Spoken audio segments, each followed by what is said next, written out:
దీక్షా దివాస్ పైన మహేష్ కుమార్ గౌడ్ చేసిన కామెంట్స్ పైన మనతో మాట్లాడడానికి బీఆర్ఎస్ నాయకులు ఫైర్ బ్రాండ్ పవన్ ఉన్నారు. మాట్లాడే ప్రయత్నం చేద్దాం. ఇక ఎట్లా చూస్తారు మహేష్ కుమార్ గౌడ్ చేసిన కామెంట్స్ని? దీక్షా దివాస్ పైన చాలా వ్యాఖ్యలు చేశారు. అంటే పిచ్చి కూటంలో ఒక వ్యక్తి వచ్చి పిచ్చి పట్టినట్టుగా ఒరుతున్నాడు. అసలు తెలంగాణ రాష్ట్రం గురించి వెళ్ళి, తెలంగాణ ఉద్యమం గురించి వెళ్ళి, తెలంగాణ ఉద్యమంలో లేనోళ్ళు వచ్చి మాట్లాడు పిచ్చి వెకిలి చేష్టలు చేసుడు మానుకోవాలని కోరుకుంటారా? ఇప్పుడు కేసీఆర్ గారు సచ్చుడో తెలంగాణ అచ్చుడో ఆనాడు ఢిల్లీ మెడలు వంచకపోతే నవంబర్ 29వ తారీఖు ఇదే రోజు 16 ఏండ్ల క్రితము ఢిల్లీ మెడలు వంచకపోతే తెలంగాణ ఎక్కడిది? ఈనాడు బాగా అడ్డం పొడుగు నిలువు మాట్లాడే నాయకులందరూ ఆనాడు తెలంగాణ ఉద్యమంలో ఉన్నారా? నీ రైఫిల్ రెడ్డి, నీ రేవంత్ రెడ్డి ఏమన్నా రైఫిల్ ఎక్కుపెట్టి ఢిల్లీకి పోయి ఇత్తవా తెలంగాణ ఇయ్యవా అంటే గిట్లా వచ్చిందా? లేకపోతే నువ్వు పీసీసీ చీఫ్గా అప్పుడున్నావా? ఇప్పుడుండి మాట్లాడుతున్నావు?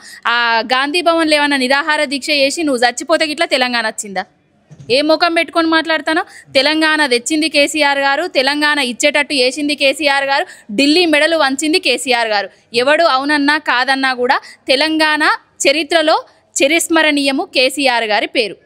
అంటే మాట్లాడుతూ దొంగ దీక్ష చేశారు, పండ్లు రసాలు తాగుతూ.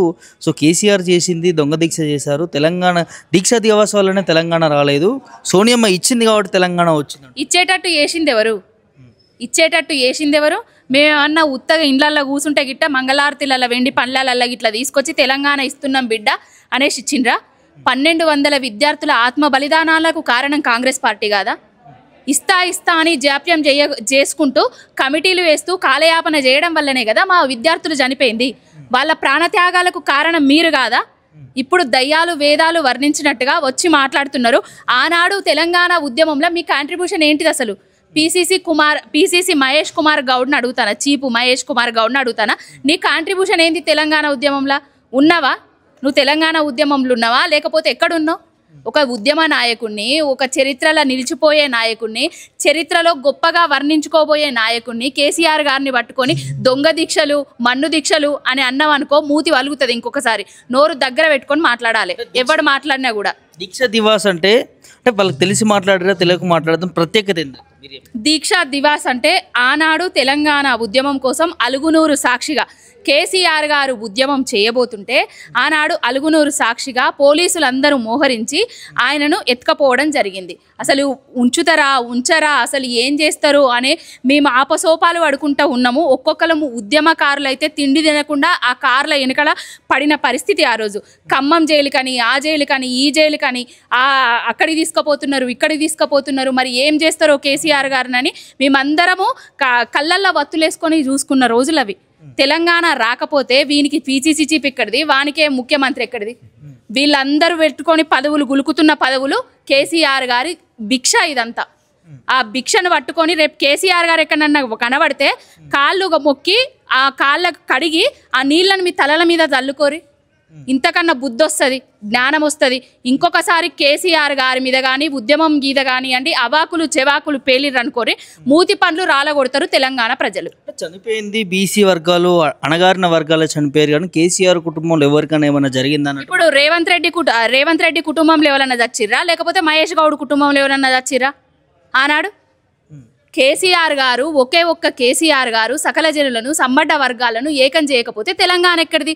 2001న ఆయన పదవులందరి తునప్రాయంగా త్యజించి పదవులన్నిటికీ రాజీనామా చేసి నేను తెలంగాణ తీసుకొస్తా అనేసి టీఆర్ఎస్ పార్టీని స్థాపించకపోతే తెలంగాణ ఎక్కడిది? ఇప్పుడు మాట్లాడుతున్న ఈ మొఖాలు ఎక్కడి? అసలు ఈ మొఖాలు ఆనాడు తెలంగాణ ఉద్యమంలో ఎక్కడున్నాయి? ఎందుకు ఎద్దేవా చేస్తాండ్రు ఉద్యమాన్ని? ఎందుకు ఉద్యమాన్ని నీరుగార్చే ప్రయత్నం చేస్తాండ్రు? ఎందుకు ఢిల్లీకి మోకరిల్లి మాట్లాడతారు? మనం కదా, మన బిడ్డలం కదా, మన కేసీఆర్ గారు కదా అందరినీ ఏకం చేసింది, మన కేసీఆర్ గారు కదా ఢిల్లీని తల్లలు వంచేటట్టు చేసింది, మన కేసీఆర్ కదా ప్రతి రాష్ట్రంలో ఉన్నోళ్ళు కూడా తెలంగాణ ఇయ్యాలే అనేసి తీసుకొచ్చింది. అదిన్ని మర్చిపోయి ఇప్పుడు అవాకులు చెవాకులు పేలి ఏదో కేసీఆర్ గారి మీద బురద చల్లుతాం అంటే ఎవ్వడు ఊకోరు. కాంగ్రెస్ వాళ్ళు మేము అప్పుడున్నటువంటి ఉద్యమకారులు పోయి సోనియమ్మతో మాట్లాడితేనే ఆ నిర్ణయం వచ్చింది, కేసీఆర్ ఒక్కడి వల్లే రాలేదు తెలంగాణ అంటున్నారు. శ్రీకృష్ణ కమిటీలని కాలయాపన చేసింది ఎవరు? చిదంబరం నడుగురి, ప్రణబ్ ముఖర్జీ గారు ఏం మాట్లాడిండ్రు? కేసీఆర్ గారు ఉద్యమాన్ని ఏ విధంగా చేసిండ్రో అభివర్ణించిండ్రా లేదా? ఆయన పుస్తకంలో కూడా రాసిండ్రా లేదా? వాళ్ళు తెలియని నాయకులు వచ్చి ముచ్చట్లు మాట్లాడుతాండ్రు. ఏదంటే దెబ్బ అంటే తప్పిదారిపోయి అడ్డిమారి గుడి దెబ్బల రాష్ట్రంలో కాంగ్రెస్ ప్రభుత్వం వచ్చింది.